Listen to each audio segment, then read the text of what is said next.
प्रदेश की भजनलाल सरकार ने प्रगतिशील किसानों को दिवाली से पहले विशेष तोहफा दिया था। किसानों का पहला दल 8 अक्टूबर को डेनमार्क रवाना हुआ था, जहां ये आधुनिक कृषि तकनीकों का अध्ययन करके लौट आए। इस 6 दिवसीय दौरे में 4 मंत्री, 3 IAS अधिकारी और कृषि विभाग के 7 वरिष्ठ अधिकारी भी शामिल रहे। किसानों को डेयरी फार्मिंग, जैविक खेती, नर्सरी, बीज उत्पादन और बागवानी जैसी नवीनतम तकनीकों की जानकारी दी गई।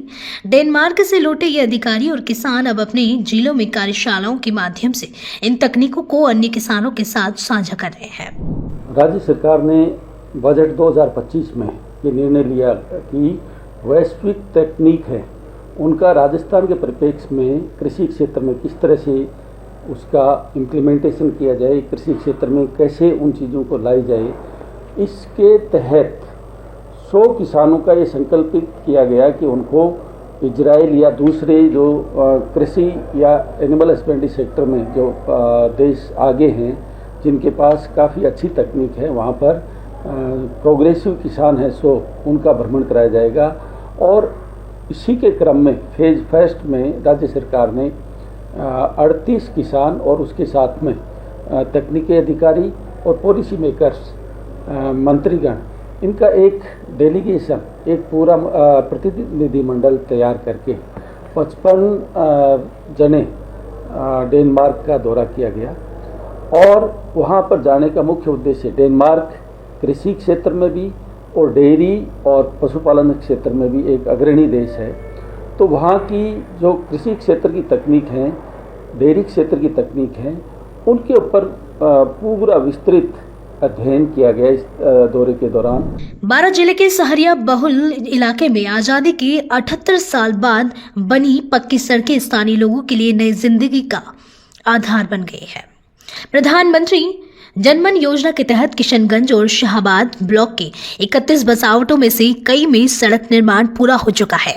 अब ग्रामीण अस्पताल, स्कूल और जिला मुख्यालय आसानी से पहुंच पा रहे हैं। कृषि उत्पादों को बाजार तक पहुंचाने में भी सुविधा हुई है। स्थानीय लोगों का कहना है कि यह केवल सड़क नहीं बल्कि पिछड़े क्षेत्रों में विकास की नई उम्मीद है। जयपुर के जवाहर कला केंद्र में 3 दिवसीय म्यूजिकल सिम्फनी कार्यक्रम का समापन हुआ। गुजरात, पंजाब और अरुणाचल प्रदेश के दृष्टिबाधित कलाकारों ने हारमोनी बैंड के माध्यम से रंगारंग प्रस्तुति दी। संगीत और संवेदना के संगम से कलाकारों ने सकारात्मकता, उत्साह और एकता का संदेश फैलाया। दर्शकों ने विभिन्न पारंपरिक और आधुनिक गीतों का आनंद लिया। कार्यक्रम में कलाकारों ने राजस्थान के साथ साथ देश के अन्य हिस्सों की सांस्कृतिक धुनों से माहौल को जीवंत बनाया। कार्यक्रम के माध्यम से संगीत ने सभी में नई ऊर्जा और प्रेरणा का संचार किया।